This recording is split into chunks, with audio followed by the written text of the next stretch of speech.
नमस्कार दोस्तों, स्वागत है आपका फिर से एक नए वीडियो में। तो चलिए आज के रोमांटिक वीडियो को शुरू करते हैं।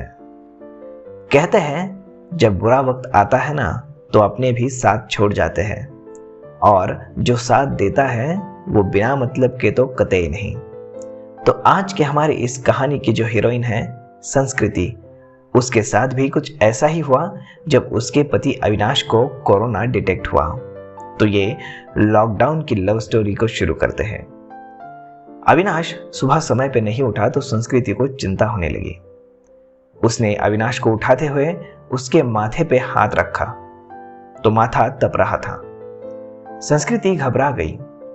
अविनाश को तेज बुखार था। 2 दिन से वो खांस भी रहा था। संस्कृति ने कल इसी वजह से उसे ऑफिस जाने से मना कर दिया था, मगर आज तेज बुखार भी था। उसने जल्दी से अविनाश को दवा खिलाकर माथे पे ठंडे पानी की पट्टी रख दी। संस्कृति और अविनाश की शादी को ज्यादा वक्त नहीं गुजरा था, सिर्फ 2 साल ही तो हुए थे। पिछले साल तक वो सास ससुर के साथ रहते थे, मगर कोरोना में संस्कृति की जेठानी की मौत हो गई तो सास ससुर बड़े बेटे के पास रहने के लिए चले गए। उसके बाद कोरोना का प्रकोप बढ़ता ही चला गया। पिछले कुछ समय से टीवी चैनल्स पे दिल्ली के अस्पतालों में कोरोना से जूझने वालों की हालत देखकर वो परेशान हो गई। कहीं वेंटिलेटर नहीं तो कहीं ऑक्सीजन नहीं। मरीजों को अस्पतालों में बेड तक नहीं मिल रहा था। ऐसे में अब उनका क्या होगा, ये सोचकर वो कांप उठी। जल्दी से उसने मां को फोन लगाया। मां, अविनाश को सुबह से बहुत तेज बुखार है, मैं क्या करूं?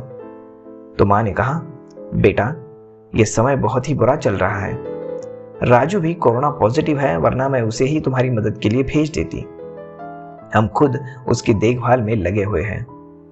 तो ऐसा कर, जल्दी से डॉक्टर को बुला और दवाएं शुरू कर दे। हाँ मां, वो तो करना ही होगा। मेरी सास की भी तबीयत कुछ सही नहीं चल रही है, वरना मैं उसको भी यहां बुला लेती।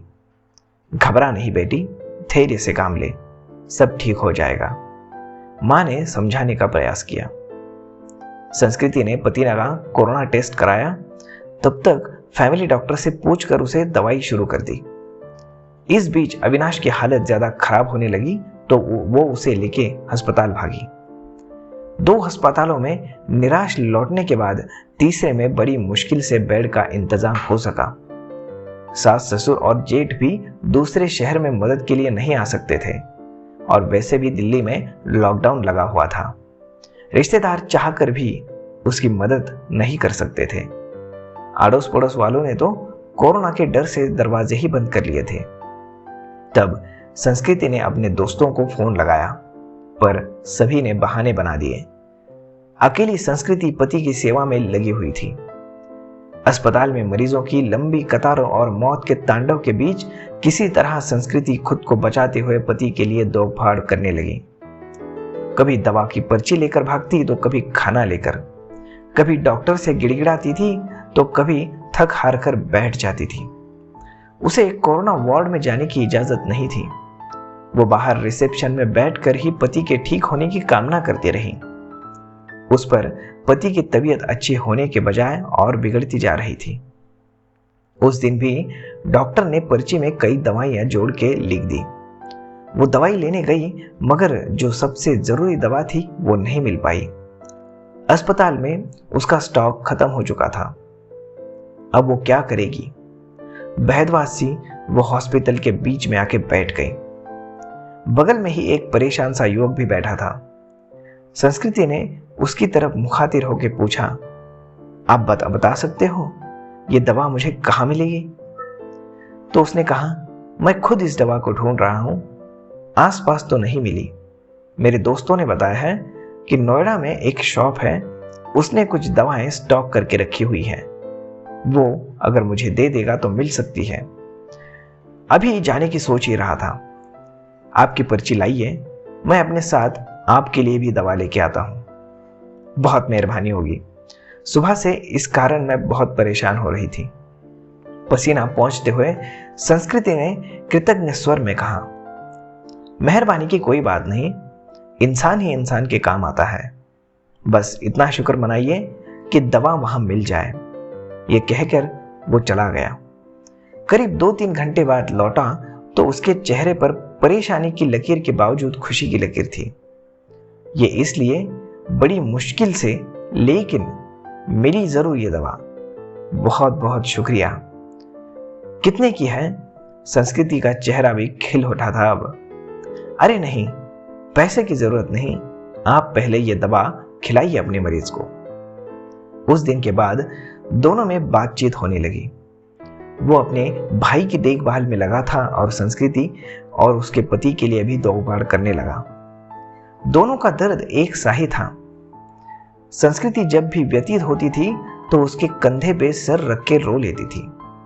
कोई चीज लानी होती तो प्रतीक ले आता, संस्कृति को घर भी छोड़ आता। धीरे धीरे तकलीफे के इन दिनों में दो अजनबी एक साथ एक बंधन में बंधे जा रहे थे। उनके बीच एक अजीब सा आकर्षण भी था जो दोनों को इस बंधन की ओर मजबूत बना रहा था। एक दिन अविनाश का ऑक्सीजन लेवल काफी घट गया। अस्पताल में ऑक्सीजन सिलेंडर नहीं था। तब प्रतीक ने यह जिम्मेदारी अपने ऊपर ले ली। पूरे दिन खड़ी धूप में और गर्मी में लाइन में लगकर आखिर वो ऑक्सीजन सिलेंडर लेकर ही लौटा।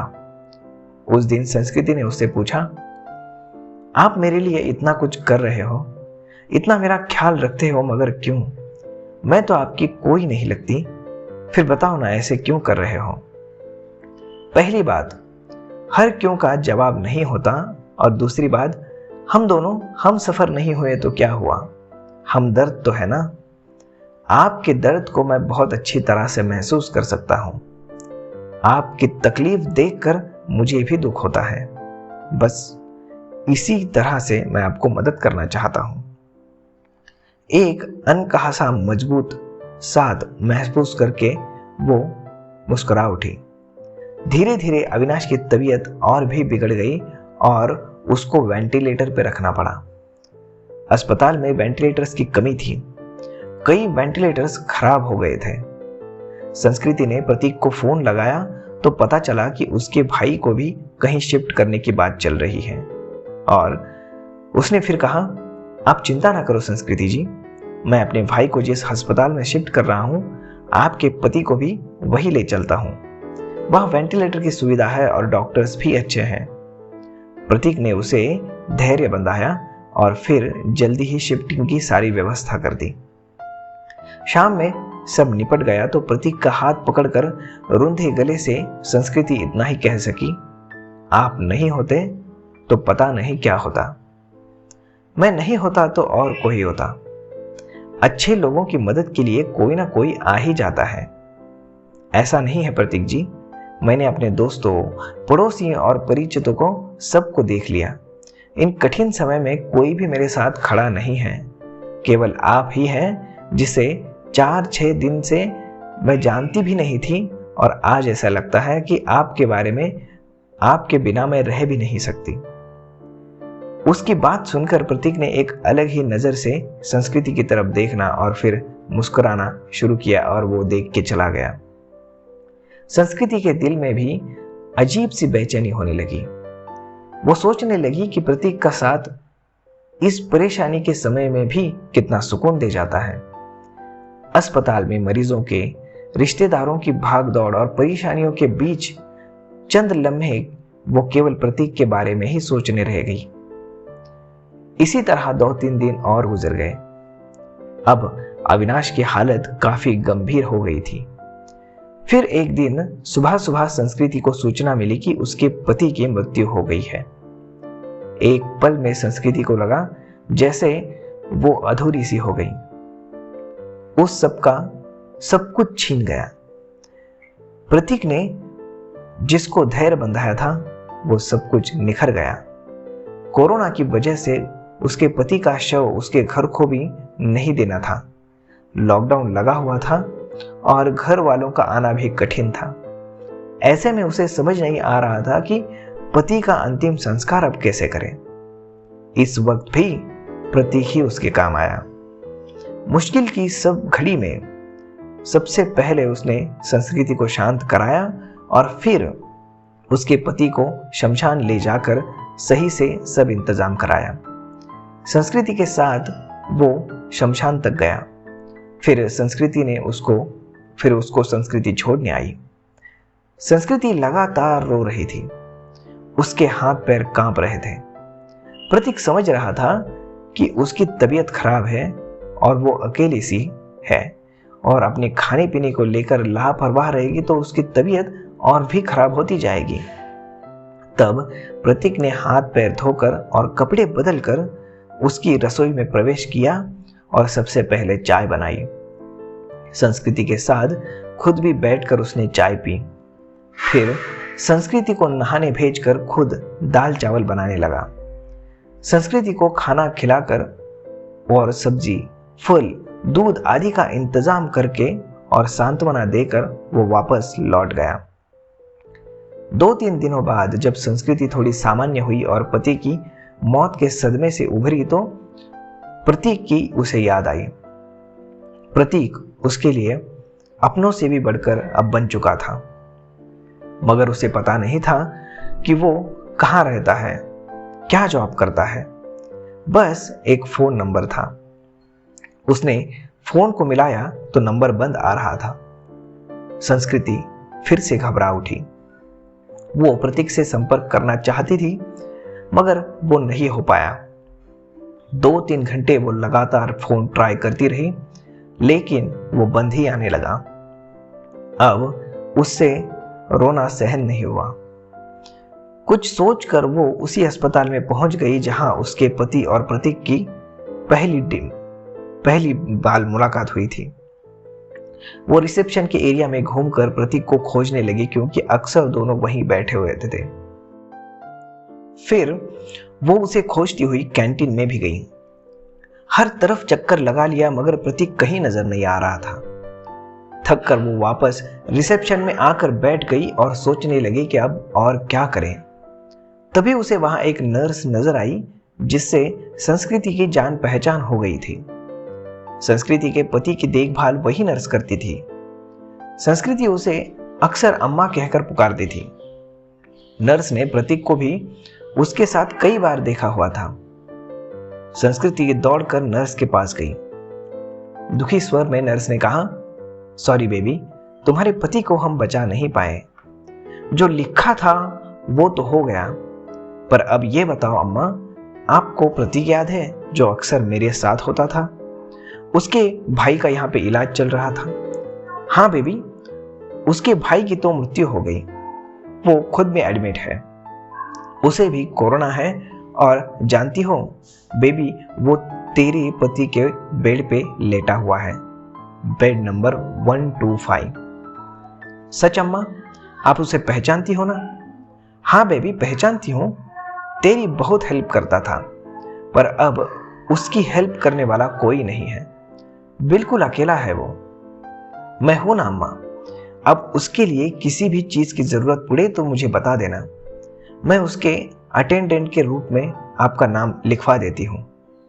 ठीक है बेबी, मैं आपको सब कुछ बता देती हूँ। इसके बाद संस्कृति पूरे मन से प्रतीक की सेवा में लग गई। उसके लिए घर का खाना, फल, दवाएं वगैरह वो लेकर आना, उसकी हर जिम्मेदारी उसने अपने ऊपर उठा ली।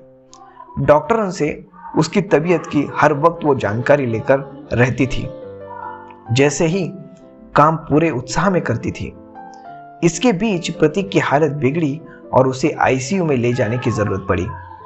इसी के लिए अस्पताल के क्लर्क ने उसके आगे एक फॉर्म भराया और उसमें मरीज के साथ क्या संबंध है ये लिखकर हस्ताक्षर करना कहा। संस्कृति कुछ पलों के लिए सोचने लगी कि अब क्या लिखे। फिर उसने उस खाली जगह पर पत्नी लिखकर साइन कर दिया। क्लर्क को कागज थमाकर खुद वो मुस्कुरा उठी।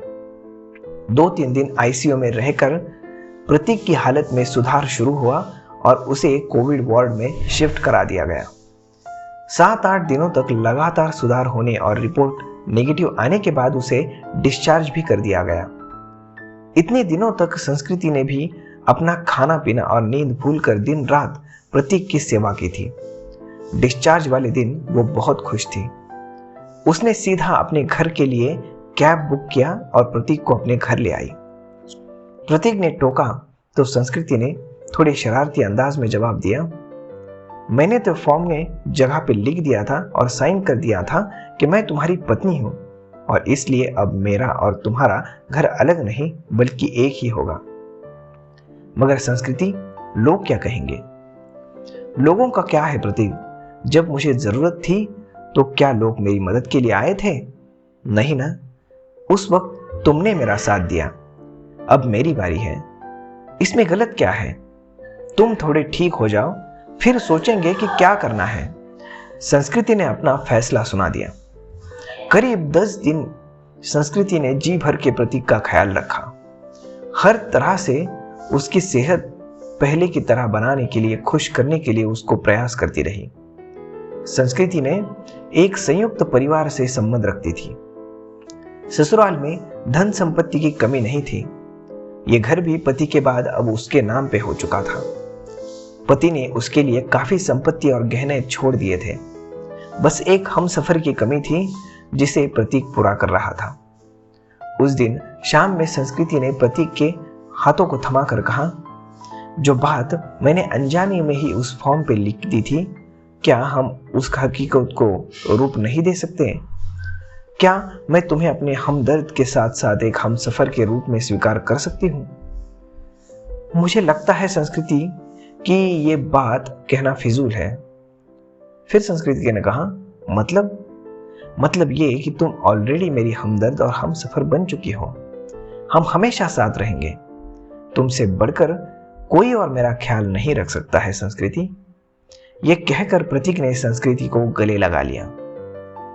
दोस्तों, ये रोमांटिक लव स्टोरी आपको कैसी लगी? ये आप हमें कमेंट करके बता दीजिए। और अगर ऐसी ही और स्टोरीज आपको सुननी है, देखनी है, तो वैसे भी आप हमें कमेंट कर सकते हो।